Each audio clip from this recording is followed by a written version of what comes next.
Deməli uşaqlar, gəlin Albaniyadan danışaq, hansı ki ərəblərin dövründəki Albaniyadan, yəni Albaniyanın 7-ci, 8-ci əsrindən. Biz bilirik ki, Albaniya ilk vaxtlar təbii ki də Sasani dövlətinin tərkibində idi. Çünki Azərbaycanın həm şimalı, həm də cənubu Sasanilərin tərkibində idi. Ona görə. Və 7-ci əsrdə də Albaniyada hansı sülalə idi hakimiyyəti? Mehranilər sülaləsi. 630-da gəlmişdi, 705-ə qədər də hakimiyyətdə olacaq. Və biz bilirik ki, Mehranilərin ilk nümayəndəsi Varaz Qriqor olmuşdu.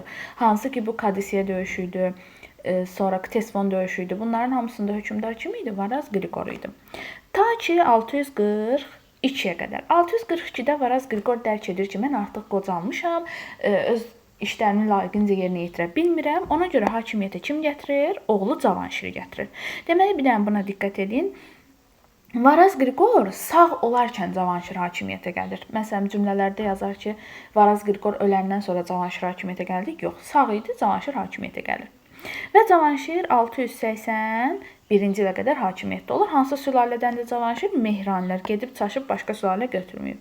Biz bilirik ki, Mehranilərdən əvvəl Albaniyada hansı sülalə idi? Hansı ki Sasaninin tərkibində olanda Arşakilər idi. Yaxşı. Cavanşir hakimiyyətə gələn kimi onun ilk işi nə olur? Sasani canişinlərini, Sasani feodallarını Albaniyadan qovmaq olur. Yəni Sasaniləri Albaniyadan qovub çıxardı. Çünki Sasanilər həmin vaxtda artıq zəifləmişdilər. Bundan sonra Cavanşirin daxili və xarici siyasətinin əsasını nə təmin edirdi? Ölkənin daxili sabitliyini qoruyub saxlamaq, yəni ölkənin müstəqilliyini qoruyub saxlamaq. Həmin dövrdə paytaxtımız hara idi? Təbii ki də baxın, Bərdə idi. Görürsüz Bərdəni. Baxın bura. Bu Kürçay, üzr istəyirəm, Kür çaydı. Kürün aşağısında görürsüz, baxın Bərdə idi. Yəni ki, 5-ci əsrdən sonra hər hansısa bir hadisə görürsünüzsə uşaqlar, qaçıb Albaniyanın paytaxtını bura götürməyin. Qəbələ götürməyin. Qəbələ ilə qurtardıq biz. Hara olacaq Albaniyanın paytaxtı? Baxın bura Bərdə olacaq. Yaxşı. Kür çayının aşağısı. Baxın Göyçə gölünün yanı Bərdə. Bərdənin üstü Gəncədir. Yaxşı. Deməli, Cavanşirin işlərindən danışırdı. Cavanşir paytaxt Bərdəni abadlaşdırmağa başlayır. Daha sonra qonşu dövlətlərlə, məsələn, ərəblərlə olsun, Xəzərlə olsun, baxın bunun böyründə Bizans var, Bizansla olsun, normal münasibətlər yaratmaq istəyir. Elə bu zaman 651-ci ildə ərəblər gedir Sasani dövlətinin süqutu uğradır. Ərəblərin hamısı sülaləsinə düşür bu Rəşidi xəlifələrə, yəni ilk xəlifələrə. Sasani dövlətinin süqutu uğradır. Təbii ki də Sasani süqutu uğrayıbsa, ərəblərin növbəti hədəfi haradır? Təbii ki də Albaniyadır. Cavanşir də bunu dərk edir. Ona görə ərəb yürüşlərinin qarşısını almaq üçün gedir kimlə dost olur? Ərəbin düşməni olan Bizansla. Neçənci ildə? 654-cü ildə. Deməli, Albaniya ilə Bizans arasında müttəfiqlik, ittifaqlıq, dostluq açan olub 654-də. Nə üçün bunlar birləşdirər? Ərəbə qarşı. Ortaq düşmənləri var idi. Həmin vaxtda Bizans hökmdarı da kim idi? Konstantin idi. 2-ci Konstantin. Bizans deməz uşaqlar, Bizansın digər adı nədir? Şərqi Roma deyək, yəni düzdür. Lakin uşaqlar, bu müttəfiqlik o qədər də yaxşı olmadı. Çünki Bizans verdiyi vədləri yerinə yetirmədi. Cavanşirə dedi ki, sənə belə kömək eləyəcəm, sənə belə eləyəcəm, elə eləyəcəm, amma heç birini yerinə yetirmir. Yəni o qədər də güclü bir müttəfiqlik olmuyor. Yaxşı. Deməli, görürük ki, bir düşməni ilə dost oldu. Cavanşir Bizansla arasını yaxşılaşdırdı. İttifaqı o qədər güclü olmasa da. Elə bundan biraz sonra 662-ci ildə biz görürük Xəzərlərin yürüyüşünü. Bir də Xəzər görürsünüzsə uşaqlar, Xəzərlər hardan həmişə yürüyüş edir? Həmişə şimaldan yürüyüş edir. Baxın buradan. Yaxşı, Dərbənd keçidi vasitəsilə. Baxın şimaldan. Çünki Xəzər dövləti buradaydı. Yaxşı. Xəzərlərin yürüyüşünü görürük. Neçənci ildə? 662-də. 662-də Albaniya ilə Xəzərlər arasında baxın birinci çayımız hansıdır? Kür. Kür döyüşü olur. Təbii ki də Kür döyüşündə kim qalib gəlir? Cavanşir. Yəni ki Albaniya qalib gəlir və Cavanşir Xəzərləri qovub Dərbənddən çıxardır. Deyir sizin bir də ayağınız bura dəyməyəcək. Təbii ki də bu Xəzərlərə kar etmir. Növbəti il 664-665-ci ildə təzədən Xəzərlər gəlirlər. Bu dəfə isə onlar Araz çayı sahillərinə qədər irəliləyirlər və artıq bu zaman Cavanşir Xəzərlərin yürüşünün qarşısını ala bilmir. Yəni Araz çayı yaxınlığındakı hadisələrdə qalib kimdir? Xəzərlərdir. Yazıq Cavanşir məcbur qalır, görür Xəzərlə müharibə aparsa qalib gələ bilməyəcək. Ona görə nə edir? Elə 665-də Albaniya Xəzərlərlə müqavilə imzalayır. Müqavilənin şərtləri əzbər. Müqaviləyə əsasən Cavanşir uşaqlar öz başını yandırır, gedir Xəzər xaqanının qızı ilə nə edir? Evlənir və bu evlənmək varsa buna nikah diplomatiyası deyilir uşaqlar. Artıq bunlar arasında nikah diplomatiyası yaranır Xəzərlə Alban arasında. Bundan sonra Albaniya Xəzərlərin vassalına çevrilir. Yəni vassal nə deməkdir? Aslıq deməkdir. Bunu soruşacağam sizdən dərsdə. Xəzərlərin vassalına çevrilir. Yəni Xəzərdən asılı hala düşür. Təbii ki də Xəzər də bunun müqabilində nə edir? Hansı ki Araz çayı yaxınlığındakı döyüşdə Alban əsirləri, nə bilim Albanların mal-qarasını götürüb aparmışdı öz ölkəsinə. Həmin bu Alban əsirlərini, Albanların mal-qaralarını falan təzədən qaytarır Albaniyaya və bu zamanda təbii ki də Albaniya Xəzərə xərac ödəyir. Yəni bu şərtlər əzbər. Və bundan sonra bunlar Xəzərlə Albaniya arasında dostluq əlaqələri yaranır. Gördük ki, Bizansla aramızı düzəltdik. Xəzərlə aramızı düzəltdik. Bir dənə düşmənimiz kim qaldı? Ərəb qaldı. Bir də uşaqlar bunu yadda saxlayın. Biz Xəzərlərin ilk dəfə yürüyüşün Azərbaycana haçan görmüşük? Yazın bura. Xəzərin ilk yürüyüşü. 629-630-da görmüşük. Yaxşı. Xəzərlərin Albaniyaya ilk yürüyüşü desə 629-630, ikinci yürüyüşü desə 662-ni götürəcək. Yaxşı. Və bu yürüyüş zamanı Albaniyada heç bir sülalə yox idi. Nə Arşaki var idi, nə də ki Mehrani var idi. Amma burada artıq Mehranilər də hakimiyyətdə. Uşaqlar, Cavanşir Bizansla arasını düzəltdi, Xəzərlə arasını düzəltdi. Qaldı bir dənə burada kimlər? Təbii ki də ərəblər. Deməli, Cavanşir 667-670-ci illərdə üst tutdu, getdi ərəb dövlətinə görüşə. Ta hara? Ərəbin paytaxtı olan Dəməşqə. Həmin vaxtı da bir dənə buna xüsusi diqqət edin. Ərəblərdə sülalə Əməvilərdir. Gedib testlərdə Abbasilər falan götürməyin mənim üçün, bildiniz? Əməvi. Getdi görüşə. Həmin vaxtda ərəb hökmdarı idi. Kim idi? Muaviyə idi. Görüş çox qəşəng keçdi. Nə üçün? Çünki ərəb dövləti Cavanşirin gördü ki, Cavanşir çox dünya görüşlü adamdır. Təbii ki də Albaniyanın sərvətlərindən falan heç danışmıram. Albaniya önəmli idi ərəblər üçün. Cavanşirin dünya görüşü falan Albaniyanı qurtardı. Görüş nəticəsində ərəblərlə Albaniya, yəni Cavanşir arasında razılıqlar əldə edildi. Deməli, nə idi bu razılıqlar? Cavanşir xilafət hakimiyyətini qəbul edir, yəni Cavanşir ərəblərin hakimiyyətini qəbul edir. Albaniya rəsmən ərəblərdən asılı dövlətə çevrilir, amma və lakin daxili müstəqilliyini qoruyub saxlar, yəni süqut etmir. Daxilən müstəqil olur, elə Cavanşir ölkəni idarə edir. Bundan başqa bir də ki, ərəblər bizə güzəştə gedirlər, vergilərin miqdarını nə edirlər? Azaldırlar. Yəni, görüş bitsin, necə olur? Yaxşı olur və ərəblərlə aramız yaxşılaşır. Amma ərəbdən asılı hala düşürük. Və bununla da ərəblər Şimali Azərbaycanı da beləliklə nə edirlər? Asılı hala salır. Yəni, bütün Azərbaycan ərəblərdən asılı hala düşür 7-ci əsrdə. Yaxşı.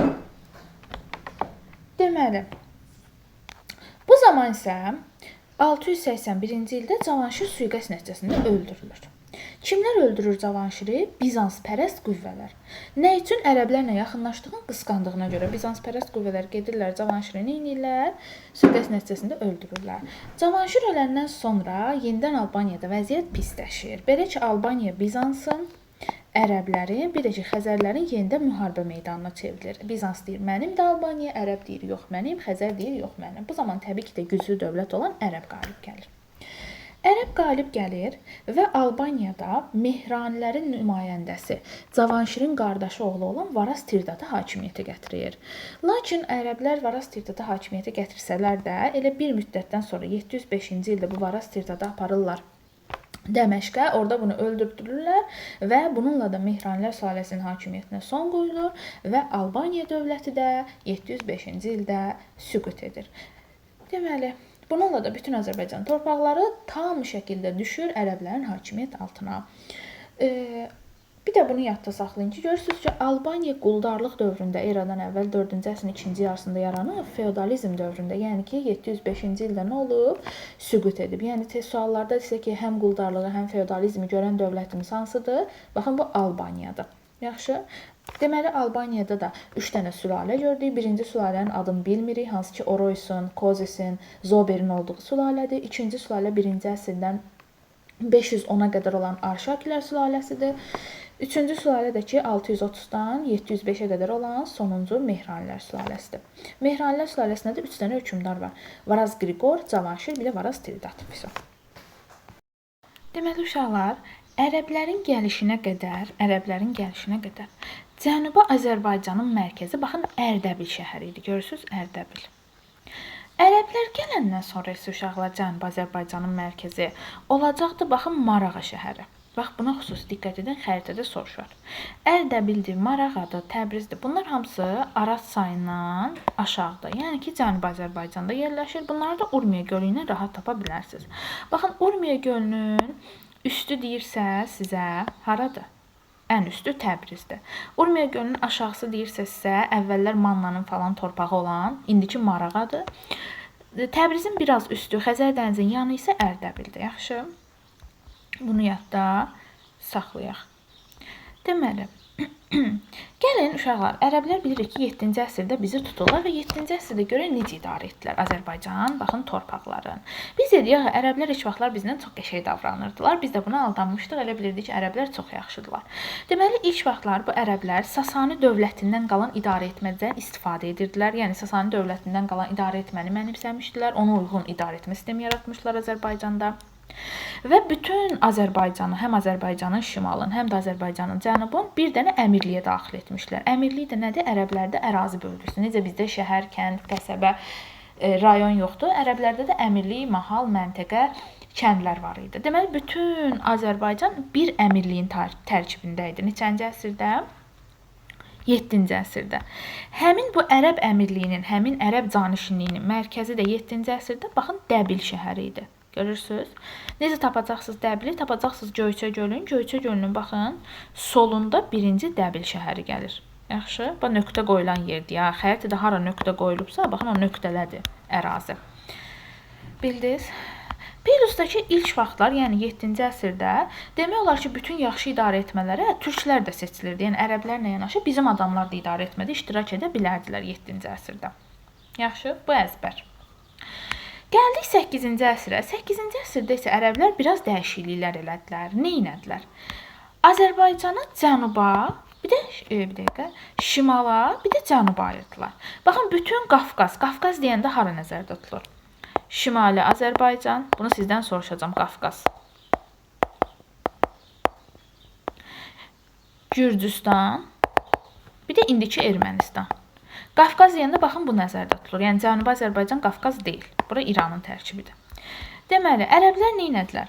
Bütün Qafqazı bir əmirliyin tərkibinə daxil etdilər. Cənubi Azərbaycanı da başqa bir əmirliyin tərkibinə qatdılar. Yəni, Cənubla Şimalı nə etdilər? Bir-birindən ayırdılar. Yaxşı. Deməli, və 8-ci əsrdə ərəb canişinliyinin, ərəb əmirliyinin mərkəzi Dəbildən hara köçürüldü? Baxın, Dəbildən köçürüldü Albaniyanın paytaxtı olan Bərdəyə.